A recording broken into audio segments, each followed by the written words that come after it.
the ancestors and the ancestors of those people who have lived on this land before us, to give us this opportunity to gather in this most auspicious time to share our hearts and minds against one of the greatest challenges that mankind has ever experienced. So greetings to you all, and greetings to everybody. My name is David Haskell. I'm a fifth generation Californian, also a citizen resident of New Zealand, where my 7 grandchildren reside. I'm now a part of the Whidbey Island cohort, most specifically the Whidbey Island Climate Action Group, which is really my home group, my home base.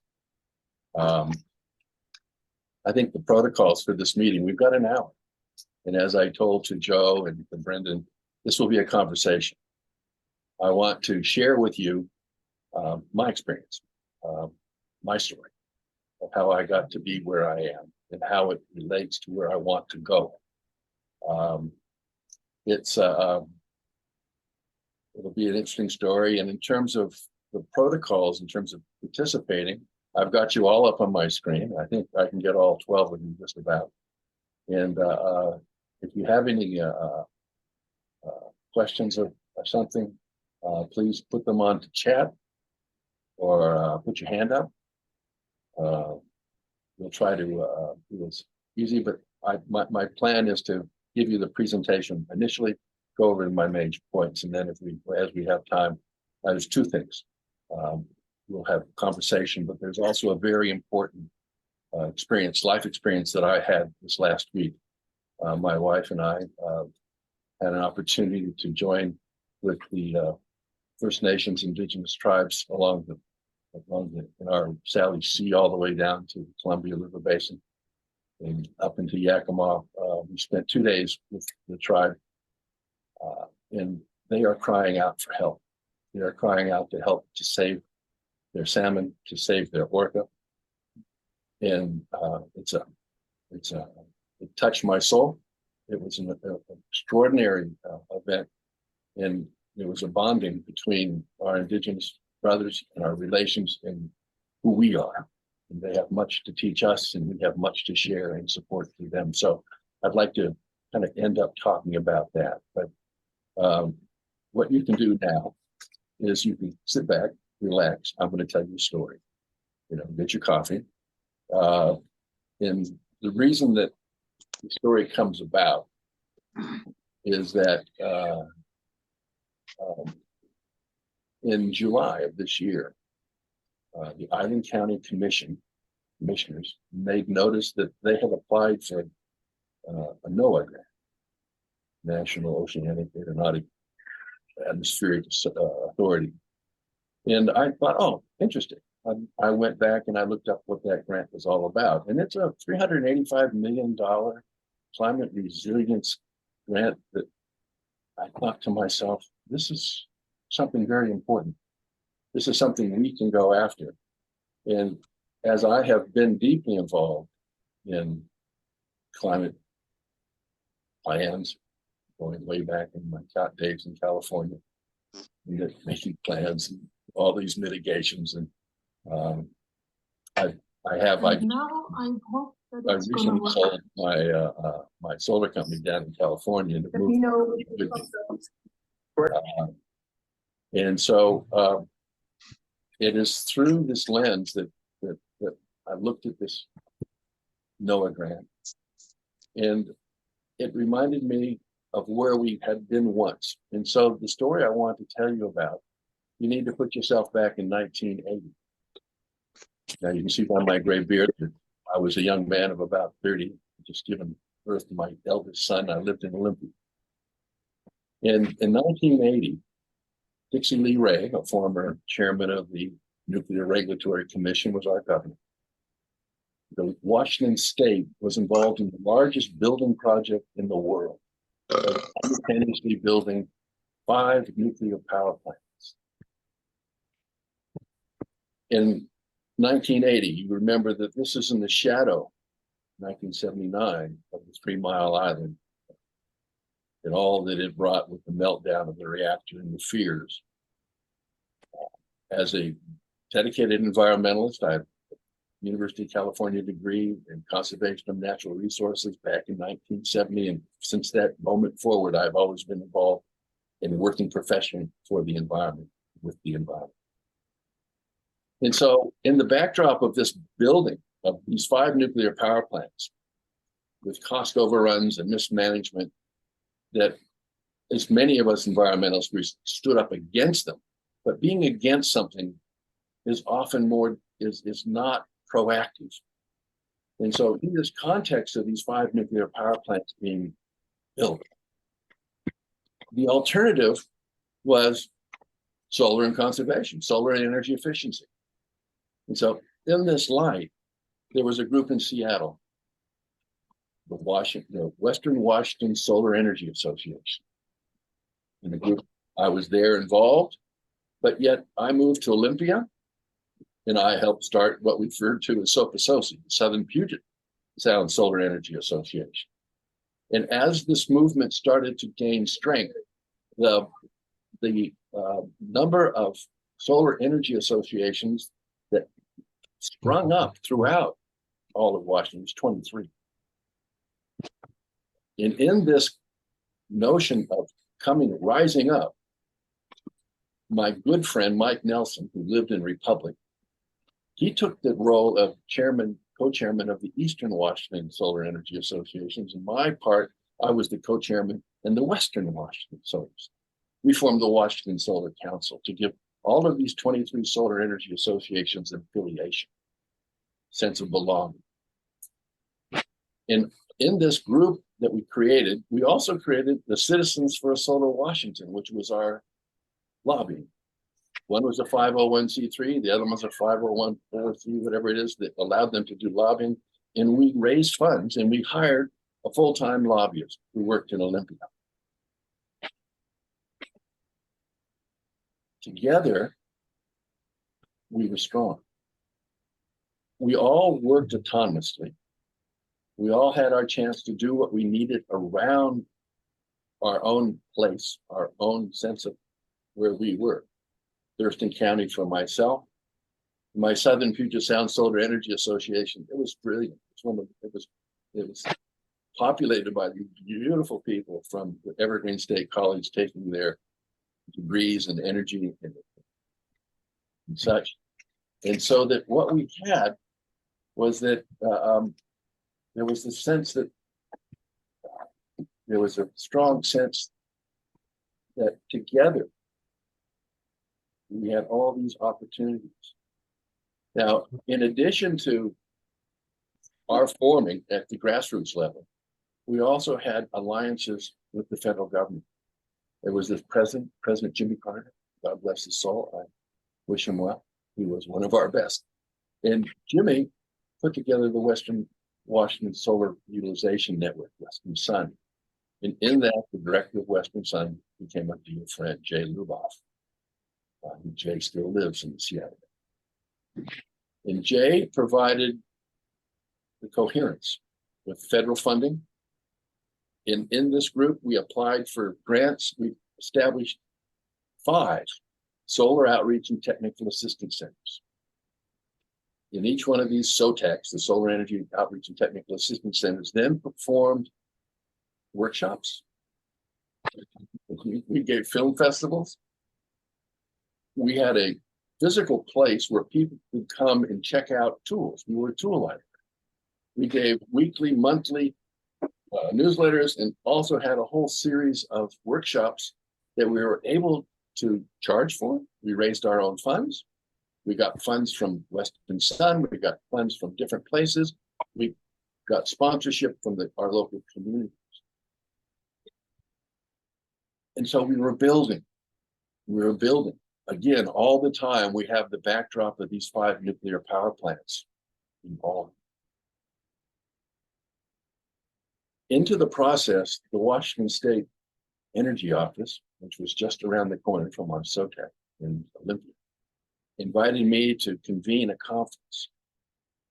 And so I was hired, organized a conference. with the help of Jay Luboff, we brought the finest experts in energy efficiency and community energy planning from all around the country. This was again in the backdrop of 1980, 1976, 1979 energy crisis. There was this feeling that America was going to freeze in the dark. Prices of electricity, prices of the whole energy crisis was around us. And so we had the support. And so this conference that I helped establish, we had each member from the 23 solar energy associations present. We had one elected official, generally the mayor, present, and the planning director from his local authority constituents. And at Ellensburg, we brought in the pros. We all worked together to create the alternative, to create the obvious choice what could happen. And for those of you in Washington who were familiar with WHOOPS, the Washington Public Power Supply System that was building the 5 nukes, shortly after that conference we had at Ellensburg, the Northwest Power Act needed to be renewed. Now, this happened on an annual basis because it was an allocation from Congress to give money to the Bonneville Power Administration to deal with the greater complexities of building these nuclear power plants, the largest building, most expensive project on Earth. And the Northwest Power Act went to Congress just as it had done the years and years before, but there was a little clause that was put in that first order investment had to be solar and conservation before any additional investment in thermal generation. And that one little line put an end to WHOOPS. We had been a part of a major effort. We had organized ourselves from around the state. And that experience has informed my life, what I do and how I do it. And when the NOAA grant came across my transit, I thought of that experience. I thought of what we had done. I reached back to many of my old friends in Olympia, and Mike Nelson, Jim Lazar, these people, you might know their names. And so we ended up looking at this NOAA grant, which was this community resilient grant that was to be written about. And so in that, I formed partnerships with Marnie Jackson, who's the executive director of the Whitby Environmental Action Network. They had the 501c3 that allowed us to write this grant. And in this grant, NOAA was asking for anywhere from projects minimum 2 million, maximum, that was one tranche. The second tranche was a $15 million one. And we initially thought we'd go for 15. You know, if we're going to go big, we might as well do it. You know, think big. You got to think at a scale. I mean, I've been involved in so many climate actions that have been incremental, that have been divided, and the beauty of what Joe and Brandon and all of us share in our hearts together is that we know that individually we can't make a difference. There's a story too, as part of this beautiful story of Washington, the Solar Washington story, is that Jerry Falwell, I remember that infamous character, he had his Remember America, Make America Great. He had a big celebration on the steps of Olympia State Capitol. And he had his choir and the American flags waving and speakers. And we put a counter demonstration against them. We became, you know, they were the moral majority. We became the immoral minority. And we printed T-shirts. And I think this logo on the T-shirt is something we need to remember. And it had a picture of a kind of Machiavellian grape on the front. And it said on the top, "Divided we rot, united, we ferment. And I think that the very essence of what we're trying to do in Cascadia is that we're trying to create the vintage, that we're trying to create that right brew and the right mixtures to move us forward. And so that one of the things that we put at the front of our NOAA application was a statement from the IPCC, the Interpanel on Climate Change, that's come out of the United Nations, that have been putting their reports out since since Kyoto. And but this last pronouncement from the IPCC had a section in it that I want to share with you. And it's something that's really important to us from Cascadia. And I'll read this, so excuse me. In my title, in my story of this application, we are not all doomed to climate change. And this is a direct quote from the IPCC. We can get on a clear pathway to a climate resilient future for everyone by connecting actions that reduce greenhouse emissions, that manage the impacts of climate change that we can no longer avoid, and promote a future of a decent standard of living and opportunity for all. In order to do this, and this is the catchphrase, changing the politics and norms around who participates. And climate action enables each connection. Working on those challenges at a local level produces solutions tailored to specific opportunities and needs that can be aggregated up to a global impact. So the IPCC stated quite clearly the next phase of climate action requires the empowerment of local communities. Those, and this is the underscore, those directly impacted by climate change itself. And aren't we all? All of our communities in every way? So that those participants become integral participants in delivering climate resilient solutions. And so with this kind of notion of what we were trying to do, Marnie and I put our heads together, put our experiences together, in the lessons that we learned from the Washington Solar Council. And I think it's important to kind of look at what is the commonality that I took from that experience forward. In that, obviously, right at the top, the Washington Solar Council provided a coordinated leadership group. Now, from that leadership group, you had an evolution of a core professional group. This was full-time. You did this full-time. And then you look at the importance of public education and outreach. Essential. In that we all tried to make sure that we were linked to the finest experts, whether they be local, and there were many, many wonderful solar folks and people doing stuff. And this is the age of appropriate technology and backyard compost piles and attached greenhouses, and we were building air-to-air heat exchangers and solar water heaters, and passive solar was being talked about in every which direction. We were trying to train architects how to pick it up.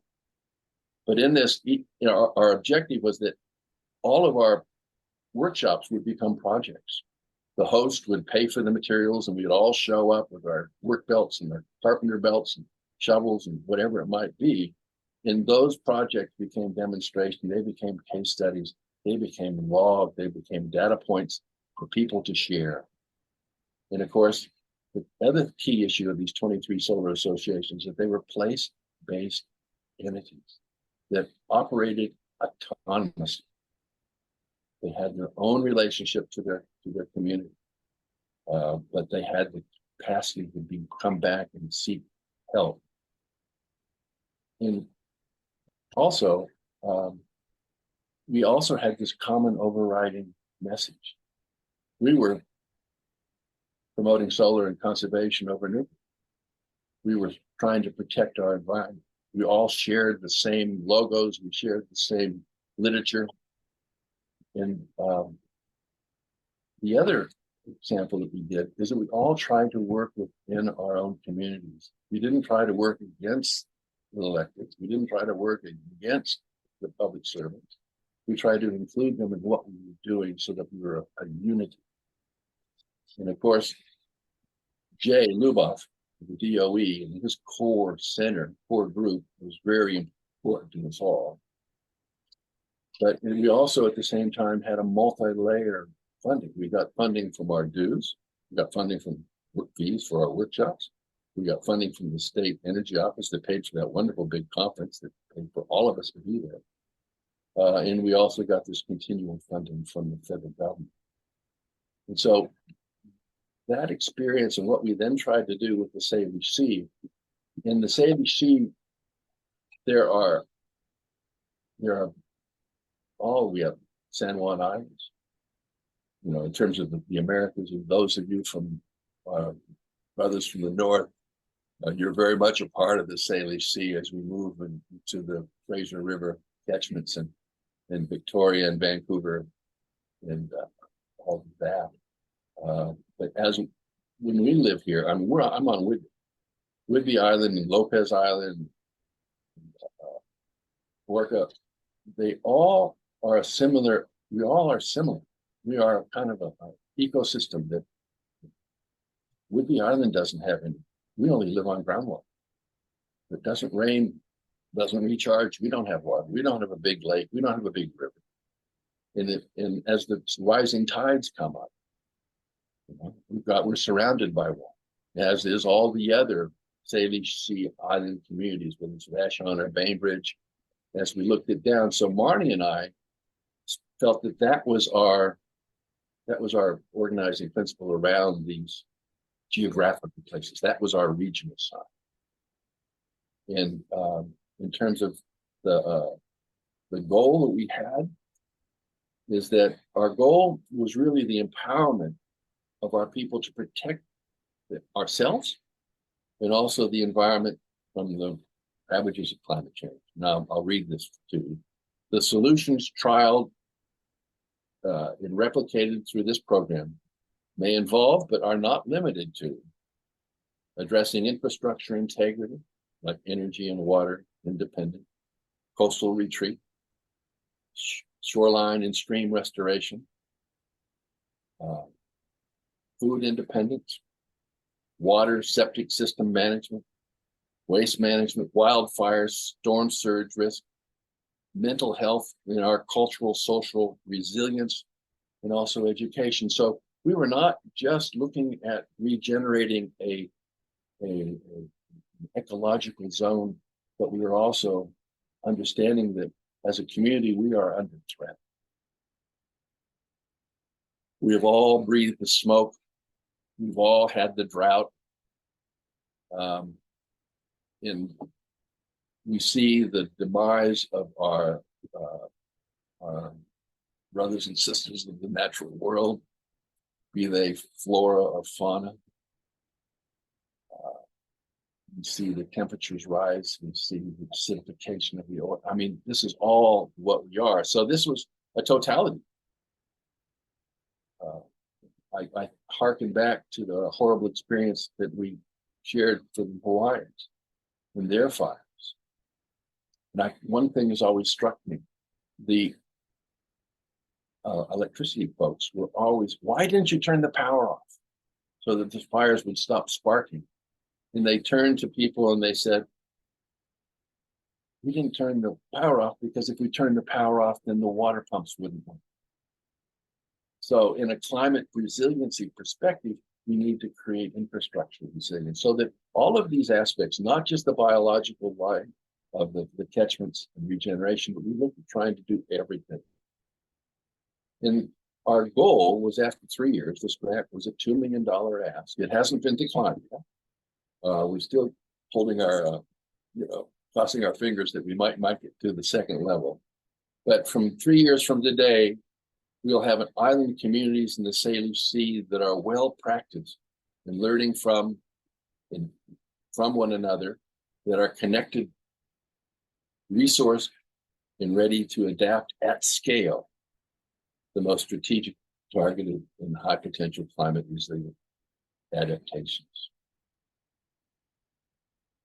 So that, in the Salish Sea, Vashon, Bainbridge, San Juan Island, I look at them, the Madrone Institute, the scientific organizations that are there, and they are they're exemplary, and they need to share their knowledge down, and we in turn need to share them, and we need to join politically to create something.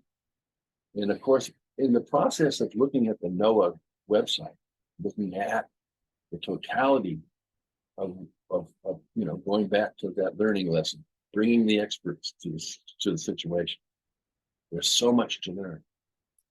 And the difference between the past federal administration, who I barely can think about, in the present one, is that the quality of the NOAA's work in terms of green infrastructure, and I use that word hesitantly because it doesn't really reflect it. It's talking about the need as the seas rise.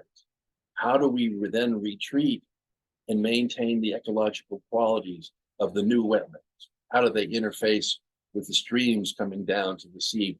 And how do we keep the flora and the fauna in place so that as we evolve, not only do we have to regenerate the headwaters of our catchment, but we have to take care of the mouth of the rivers as the sea rises. And they have some extraordinarily good science. And so in developing of this grant, I reached out to the Washington State Department of Ecology. I looked at their literature, what they were ready to do. They had already put together the $15 million proposal, maybe more, to look at the Nisqually River and all the things that needed to be done there. And it was in looking at what the scale of which they were doing and how prepared they were ready to do it. It was almost like they had these projects in the drawer that, look, we've got to get some money. And of course, all this money is coming from the Inflation Reduction Act. And this is the first time that we've had this level of funding to do what we need to do. And so when I looked at what they were asking for, that's when Marty and I decided to be a bit more humble with the $2 million variety. But in that, looking at who are the experts in our area, the Climate Impact Center at the University of Washington had a wonderful long interview with their director. He's ready to help us. He has a level of expertise that's there. And of course, there's all of the non-NGOs, whatever they may be, American Rivers. It's a beautiful group. There's a whole side of this thing. But in that, also in the development of this grant for NOAA, we ended up saying, let's put in learning centers. Let's make sure we have a core place where we can access all of the expert advice from all of these brilliant people.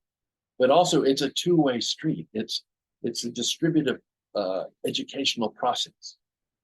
We need to tell them what we are doing, and they need to inform us to help us get what we need. But it's a whole new world. It's a whole new way to communicate. And I know in yesterday's talk of blockchain communication technologies, but that's important because one of the things that was really critical is that what we told NOAA we would do is we would tell them, we would inform them, would gain a better understanding of how to empower local communities to advance climate solutions on their own. And this goes back to that notion that we each operate in our place. We know our place better than anybody else knows our place. So we can operate from that position. But yet, so the learning centers were a key component.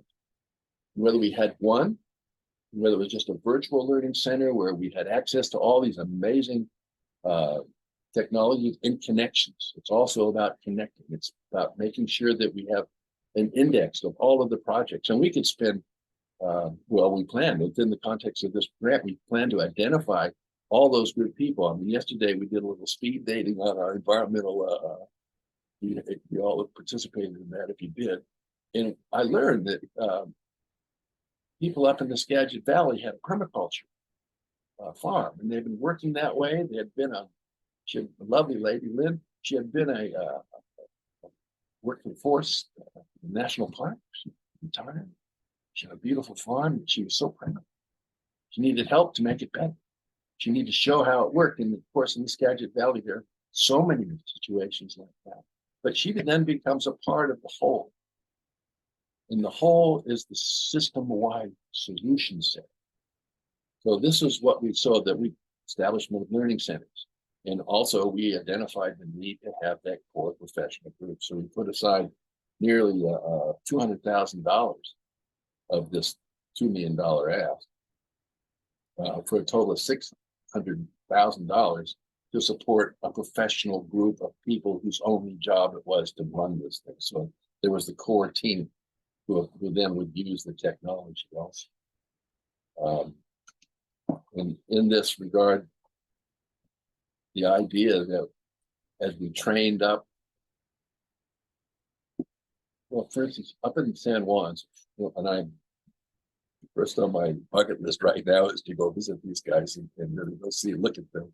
I want to sail up from Whidbey Island and park into Friday Harbor and get off my boat and go see these guys. But they have seemed to have united both the local government and the citizens activists. I can't speak on their behalf, but I look at them and the Madroni Institute and the expertise they have.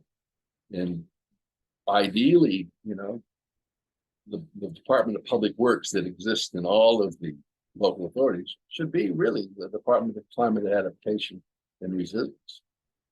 We should rename, we should reposition. But again, that's going to take time. And I think with persuasion. So that in the establishment of the learning centers, the core group, teach all of us in the various places how to do assessments, how to set priorities, and all the projects would then start to take place. And in this $2 million ask, we would then have a grant program that local groups would ask us to help fund it. And our grant program also included local government. One of the reasons I wanted the $15 million side was that we would be the people deciding what programs the local government would pay. And we'd work with them to make them better. And the notion is that with this critical mass of projects all linked together, we would be able to replicate success at scale. And we'd be in a position to look forward to tomorrow. So we put that application in and we wrote it in 2 weeks. We didn't have much time. I don't have much, people ask me to bet, I would have a lot of money on us getting it, but the point is that I'm really pleased to share it with you today. I'm really pleased to be able to say this is our notion, this is our contribution from Whidbey Island on the table. It's what we're trying to do. And so with that, I think in many ways, I'm looking at the time and it's now 20 minutes to the end of this episode. And at this point, how you all doing? Does anybody have questions? Can I see your questions? Where are we? Where are we going? Where are we going? You need to ask unmute. Can anybody hear me? I can hear you. I think probably everybody can. I'm thinking of a question. Well, I just let her go. So it really is a chance. Now I do also have another topic that I want to discuss with you, which relates to our in our First Nation Indigenous brothers and sisters who live in our region. But I have a question. yes, Christine. Of all the, when you were the first third, when you were talking about the grants and the 300 and whatever 85 million that was, allocated to this area, and you went after, what's the largest grant you went after and got and managed? Me personally? Yes, or your organization that you were part of, or a team. I got $1.5 million from the U.S. Department of Agriculture doing a child's nutrition program down in California. Okay. It paid my salary. It fed a lot of children, but it was like going through hell for 4 years. But other than that, and also in my background is that I was in my time in New Zealand, I was the director of conservation for the New Zealand Ministry of Energy, and in that regard, I was very fortunate. I went to my secretary, who I was responsible to, and I told him that, look, I don't like pieces on the, it was like a chess, the program that I inherited when I was appointed to the position of director. I went to him and I said, I don't like the pieces I'm playing with. It's not like a chessboard where you can move the pieces around. And he said, well, do what you think is best, David. So I was able to go to kind of first principles. And I threw out the old chessboard and I put a new chessboard down, and I got the new pieces that I wanted to put together. And so in many ways, that kind of training that I've had and experience that I've had, it really allows you to see what is the best possible. You got to take existing conditions. Where are you at? This is what you've got. This is situation. This is how much resources you have. And then how do I combine these in a way that's going to, give me the results over long term that are going to be the best possible thing. So I've had a lot of experiences in this regard, but part of my frustration is the fact that there's so much resistance from the status quo and the people who like the way it's running. Anybody who tells me that there's no consensus in Washington isn't looking at the story. The consensus is to do nothing. Big business and corporate and all that, they don't want the government to work. So, but this is what informs me, and I'm delighted to be able to share it with you. So, Rose, you've got your hand up, and there was another hand from someplace. I hope I can see everybody. So please speak forward, Rose. Well, I just want to commend you on your synopsis of your viewpoint of things and the work that you've done, and the foundation that you're standing on. And I love that this feels like a whole other level of possibility, because there's so many different ways that we all are coming with the talents that we all have. And you're bringing up something that has like a larger possibility to it. I am very, curious what some of the next steps would be, but I really just wanted to reflect that we were hearing you, and this sounds very, full of good possibilities that I want to encourage you to keep moving forward with it. And indeed, change is something that happens slowly, and we need people to hold the voice in the places where they speak the best. So I'm grateful that you're doing it from the vantage point that you are. Thank you. Well, thank you, Rose. It's I think Cascadia, because I wrote this grant before I ever met Joe, before I ever met Brandon, and the synchronicity, how they were virtually the same story that Cascadia has for us, for the core groups, for the learning centers, for the projects all knitting together. It really showed to me that when you get ideas that are generated in separate places and they are the same, that is the idea that needs to happen. That starts to put driving our greater new vision. We have to organize ourselves at the grassroots level to be able to reach out to really replace. I mean, yesterday they talked about the collapsing legacy groups. The way in which we govern has failed us miserably. At the conference I attended, I'll tell you about in a little bit, someone stated, climate change is the greatest condemnation of our economic system there's ever been. It is a complete and utter failure. If economic systems are there to support and to sustain the populations that operate within them, then every economic system is an abstract construct that is contained in a set of rules. And we have the capitalistic system that we have, that we live in now, is an utter failure. No question. And climate change is the testimony to that. How can we go on and have this be our outcome as rational human beings with heart? So that's where we're at. And so we're looking at new ways to configure. And, I'm just so happy that Joe's on our side. I'm happy that Cascadia is here. I see her, Brandon and Joe, and I said, oh, these guys are good.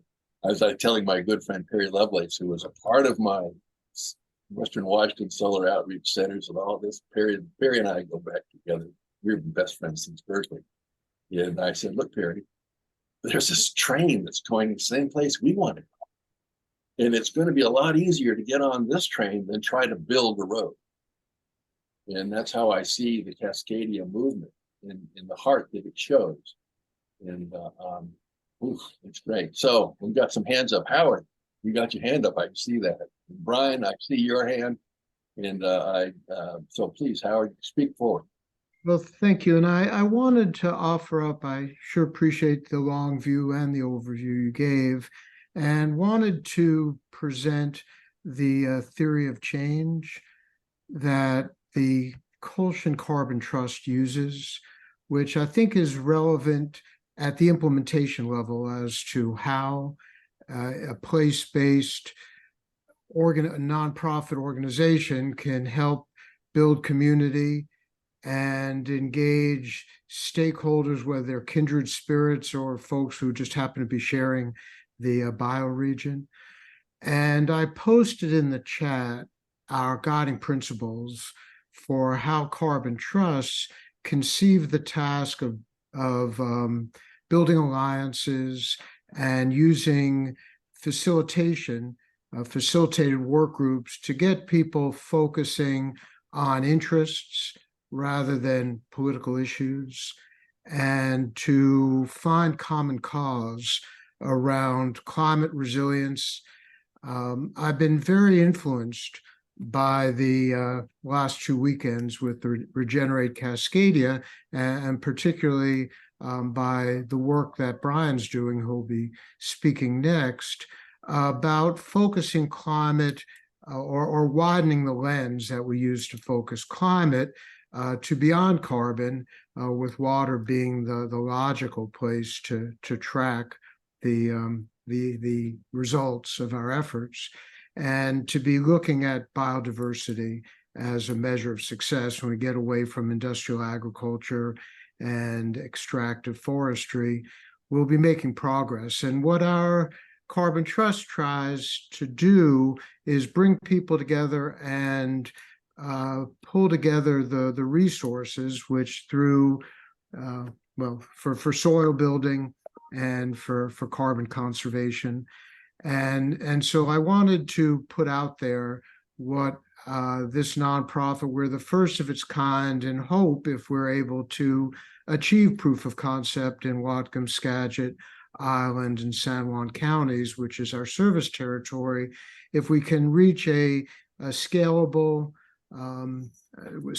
projects that achieve some regeneration, then the next step will be to have a replicable model that people can use the processes we're developing, apply it to their own local conditions, and then move forward with that as an experience they can build on. So I wanted to put the guiding principles in people's hands and make folks aware that in Northwest Washington, we're trying what we hope to be a model that can be used by others and adapted to local conditions. Thank you for that, Howard. Thank you very much for that. And Howard's link is in the chat box, so it certainly carries forward. Now that with Ben and Brian, I think Brian, you had your hand up first, so Okay. Hi. thank you so much for your overview of your path and how that can lead us forward. Inspirational, and I've witnessed similar things in my path of like, you just stick with it and plant the seed, and you never know how it's going to evolve and change and make things better in the future. So on the grant money that you went after and hopefully you get, I'm curious if you're looking at the management body of that, if you factored in like a team or a person to go after additional grant funding, because I know there is a lot out there. There's Paul, you're probably familiar with Paul Kirangino he's works within NOAA, and he Yes. works, Yes. so amazing resource. I've also worked with Carrie Brauschwick, which is with the Snohomish Conservation District, and she has access to a lot of funds that are going towards agroforestry implementation.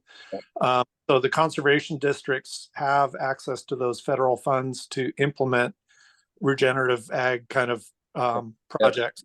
Absolutely. I mean, we need to form a little subcommittee or whatever we want to call it in terms of our cohort. But to look leverage, yeah, go ahead. Well, I'm just agreeing with you, Ben. That never we had so much money available, and from what I received back from your friend who worked for NOAA, is that the feedback was that what we were asking for in terms of empowering local communities is what they want, and that's why I started my conversation about the NOAA grant, quoting the IPCC comments, is that it is through the people who are impacted that need to do the work in the places they stand, because climate change is universal. Climate change is everywhere. Climate change is all the seas coming back up. And so that if we are empowered to do that for ourselves, and this changes the whole power balance of society. Yeah, and it goes to the conversation that we've been having through the last couple of weeks of, the people doing the work don't have time to like search out the resources, but they know what needs to happen on the ground. Yeah. And then there's the people with the resources that don't know where it's best applied. Absolutely. And we need to have that intermediary group that is able to funnel those resources to the projects that will make the most impact in the shortest amount of time. Absolutely. Because realistically, we need everyone everywhere doing something. And, that brings me to, your comment about how important it is to identify what projects are going on, what their positive impact is, and then document that and share those as, case studies that people can emulate. Yep. Well, we've got about 7 or 8 minutes, and I know that we've got a couple of hands up. Ben, you're next up, and we need to professionalize this activity of climate protection. There's many who are disaggregated and getting paid to do it, but we need that. This whole professionalization. It's been one of my bugbears for a long time. So Ben, please step forward. Well, and I was just going to say we need to avoid professionalization of this work.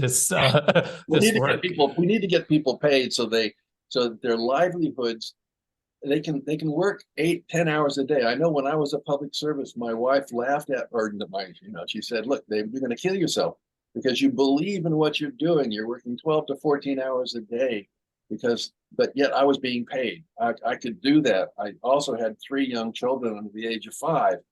And so I had to make a living. And so many of our young people need to make a living and need to move it. So I don't know about, so that there's a way. Could I actually ask my question or Sure, go for it. That was one of my pet peeves. Well, and I think that this is, so the devil's in the details.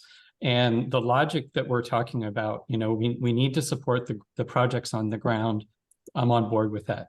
And we need a system that makes sure that the funds are going where they need to be. I'm on board with that too. But I think we need to recognize the context that we're working in, which is, that economy that we all recognize is causing all of the problems, is still the economy. And it's still the way people think and the way people operate. And so, you know, as we're doing this work, we need to be really mindful of, are we bringing a colonized lens to, you know, trying to solve the problem that colonization has created? And one of the, for me, one of the hallmarks of that colonization lens is the experts coming in to fix it, and the middle manager class, who, you know, they're going to sit back and watch what other people do, and then they're going to make decisions about what works and what doesn't. And then they're going to allocate the money the way that they think. I mean, and I know that that's not the spirit that we're talking about, right? That's not, ideally, we don't want it to work that way. But there is a tendency for organizations, especially when you start to aggregate at size. A bureaucrat's job is hard because they've got all of these competing interests, and they've got to figure out how to balance it. And so, I mean, many of my friends, I was a bureaucrat, many of my friends are bureaucrats, and I know the, you know, the sort of the daily pressures that you're under, and, you know, you're always being shot at from different angles. And so it's hard work to do. And I think we have to be really careful about how we move forward, and make sure that we're not simply applying this kind of top-down colonial model and in the name of giving power to the people on the ground. So I think it can be done. I think it can be done, but I think we have to be really careful about how we step into it. Yeah, no, it's as you said, it's a double-edged sword. I get it. So I appreciate your comment. Seeing that there's no other hands up, I want to share an experience I had with you, and I'm happy we've got about a couple of minutes to do it. Is this last Tuesday and Wednesday, my wife and I attended Rise Up Northwest in Unity. It was the Tulalip Resort up there in Marysville. It was put on by the Nez Perce tribe. It invited, it was a 200 people at this conference. It was a 2-day affair. We were greeted with the most extraordinary ceremony by our hosts. It just touched everybody, and the whole room united in a way that it's been such a long time for me to feel the spirit in that way.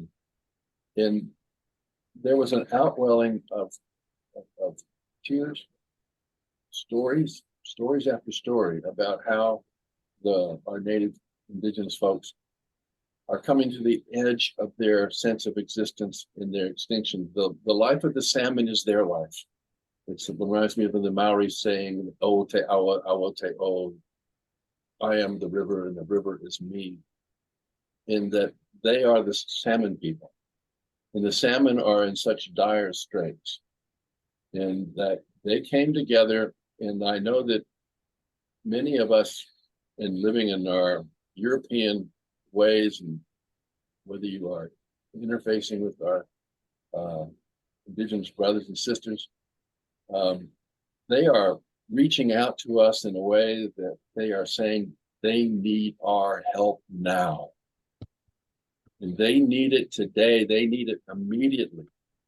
And that the 4 dams on the lower Snake River must be breached in order for any level of salmon to reach the headwaters before they're extinct.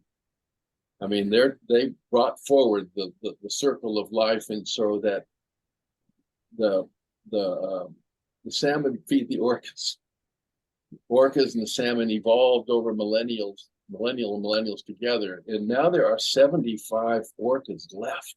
There are 3 pods. 68% of the females are not able to reproduce because they're malnutrition.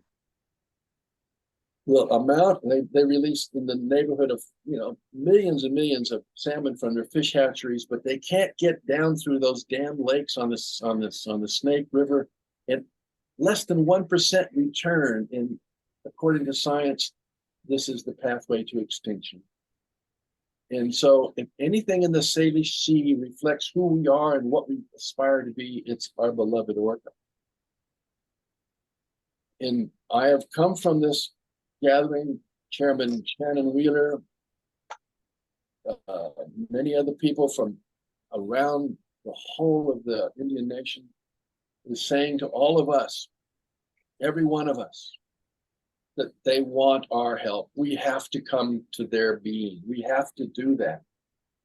And I would I spoke to Joe earlier this morning about it, but I'm speaking to you now about it. It is something that is existential to our own a sense of place, and that the whole Salish Sea and the solution to trying to bring the orca alive and well, trying to regenerate the salmon, it's a whole systems approach because it requires clean water.